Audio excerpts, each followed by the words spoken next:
अहाना ने किया office corruption को एक्सपोज। गांगुली सर ने लिया बड़ा फैसला। बड़े घर की छोटी बहू के आने वाले एपिसोड में दर्शकों को एक ऐसा हाई वोल्टेज ड्रामा देखने को मिलने वाला है जिसकी कल्पना शायद किसी ने नहीं की होगी। कहानी उस मोड़ पर खड़ी है जहां अहाना के आत्मसम्मान और उसकी ईमानदारी पर चारों तरफ से प्रहार किए जा रहे हैं। ऑफिस में लगे भ्रष्टाचार के आरोपों की आग अब अहाना के घर की दहलीज तक पहुंच चुकी है। घर का माहौल इतना तनावपूर्ण हो गया है कि हर बीतता पल अहाना के लिए एक नई अग्नि परीक्षा लेकर आ रहा है।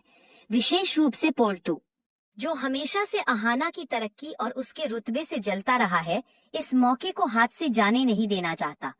वह पूरे परिवार के सामने खड़ा होकर अहाना की तरफ उंगली उठाता है और चिल्लाते हुए कहता है कि इस घर की इज्जत पर दाग लग चुका है क्योंकि इस घर की बहू एक चोर और धोखेबाज है।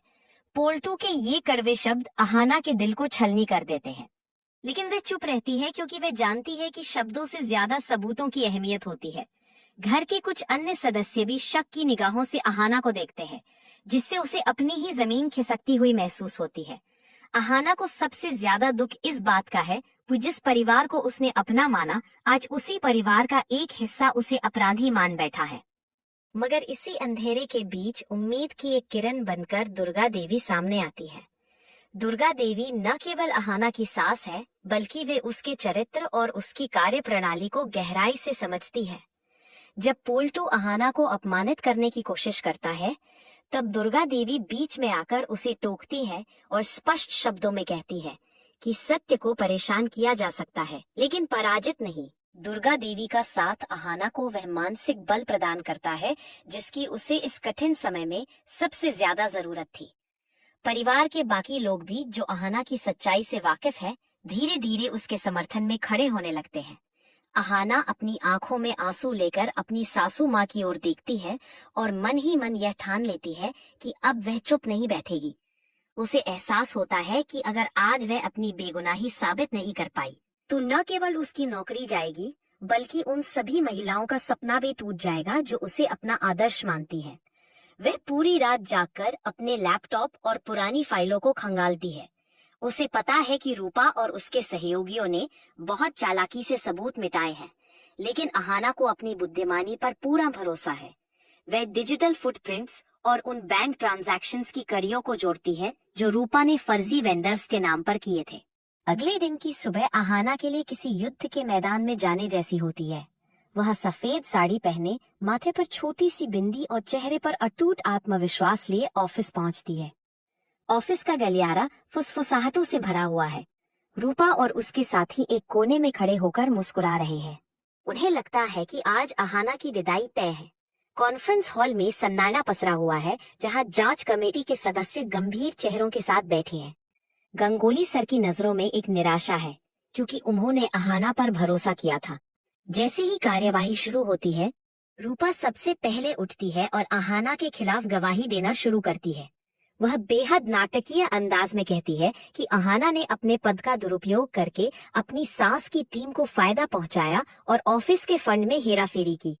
रूपा के कलीग भी एक एक करके झूठे सबूत पेश करते हैं जो अहाना को दोषी दिखाते हैं। जांच कमेटी का अध्यक्ष अहाना की ओर देखते हुए पूछता है कि क्या उसके पास अपने बचाव में कुछ कहना है। अहाना धीमी लेकिन स्पष्ट आवाज में कहना शुरू करती है कि आरोप लगाना आसान है, लेकिन उन्हें साबित करना कठिन।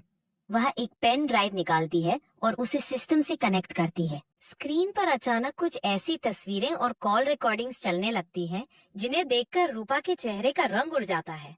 अहाना विस्तार से समझाती है कि कैसे रूपा ने पिछले कई महीनों से पेट मनी का एक व्यवस्थित रैकेट चला रखा था। वह दिखाती है कि जिन प्रोजेक्ट्स को रूपा ने वैलिड बताया था, वे दरअसल उन कंपनियों के थे जो कागजों पर तो थी, लेकिन धरातल पर उनका कोई अस्तित्व नहीं था। अहाना वह मास्टर सबूत पेश करती है, जिसमें रूपा और उसके सहयोगियों के बीच हुई वह बातचीत कैद है, जहां वे अहाना को फंसाने की योजना बना रहे थे। अहाना बताती है कि उसने अपनी सास के जिस प्रोजेक्ट को रिकमेंड किया था, वह पूरी तरह से योग्यता के आधार पर था और उसके पास उन मूर्तियों की बाजार में मांग और उनकी गुणवत्ता के अंतर्राष्ट्रीय आंकड़े मौजूद हैं। वह कहती है कि रिश्ता होना अपराध नहीं है, लेकिन रिश्ते की आड़ में अयोग्यता को बढ़ावा देना अपराध है, जो उसने कभी नहीं किया। जांच कमेटी के सदस्य उन सबूतों को बारीकी से देखते हैं और आपस में चर्चा करने लगते हैं। रूपा घबराकर चिल्लाने लगती है कि ये सब फेक है, लेकिन अहाना के पास हर ट्रांजैक्शन की डिजिटल रसीद और बैंक का कंफर्मेशन लेटर होता है। गंगोली सर, जो अब तक शांत बैठे थे, खड़े होते हैं और अहाना की सूझबूझ की तारीफ करते हैं। वह स्वीकार करते हैं कि उनसे अहाना को समझने में भूल हुई थी। जांच कमेटी का फैसला आता है और अहाना को ससम्मान सभी आरोपों से बरी कर दिया जाता है। इसके विपरीत रूपा और उसके कलीग्स को तत्काल प्रभाव से सस्पेंड करने और उनके खिलाफ पुलिस जांच बिठाने का आदेश दिया जाता है। जब पुलिस रूपा को ले जाने के लिए हॉल में प्रवेश करती है, तो रूपा नफरत भरी नजरों से अहाना को देखती है और कहती है कि उसने उसकी जिंदगी बर्बाद कर दी। अहाना शांति से जवाब देती है कि उसने किसी को बर्बाद नहीं किया, बल्कि सच्चाई ने अपना रास्ता खुद ढूंढ लिया। ऑफिस से बाहर निकलते समय अहाना को वह सम्मान मिलता है जिसकी वह हकदार थी। उसके सहकर्मी, जो कल तक उसे शक की निगाह से देख रहे थे, आज उसकी ईमानदारी की मिसाल दे रहे हैं। लेकिन कहानी यहाँ खत्म नहीं होती। अहाना जब घर पहुंचती है तो उसे उम्मीद थी कि अब सब कुछ शांत हो जाएगा, लेकिन घर के अंदर एक और तूफान उसका इंतजार कर रहा था। पोल्टू अपनी हार को इतनी आसानी से स्वीकार करने वाला नहीं था। वह ठाकुर जी के साथ मिलकर एक नई और गहरी साजिश रच चुका है। ठाकुर जी, जो अहाना की इस जीत से तिलमिलाए हुए हैं, अब पारो को मोहरा बनाने का फैसला करते हैं। ठाकुर जी को लगता है कि अगर वे अहाना के परिवार को अंदर से तोड़ दे तो वह खुद ब खुद बिखर जाएगी। अहाना को घर पहुंचते ही पता चलता है कि पोल्टू ने पारो को तलाक देने के कागजात तैयार कर लिए हैं। ये अहाना के लिए एक बड़ा झटका है, क्योंकि वह पारो की जिंदगी को संवारने की कोशिश कर रही थी।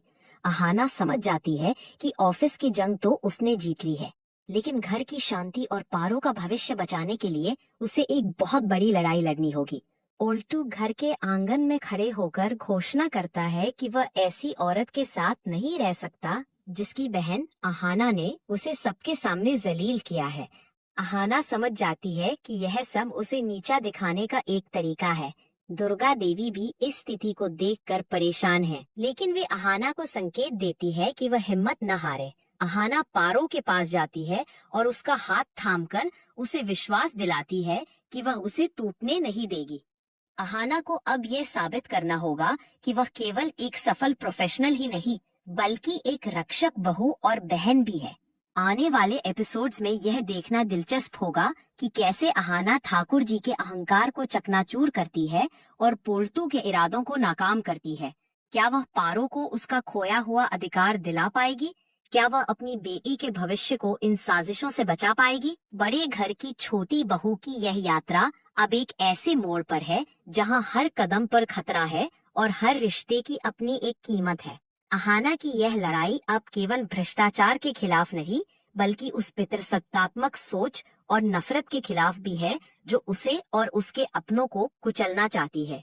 दर्शकों को अब अहाना के एक और भी शक्तिशाली और निडर रूप को देखने का मौका मिलेगा, जो सच्चाई की मशाल लेकर अंधेरे से लड़ने निकल पड़ी है। आज के एपिसोड में बस इतना ही। कमेंट में बताइए ये स्टोरी कैसा लगा।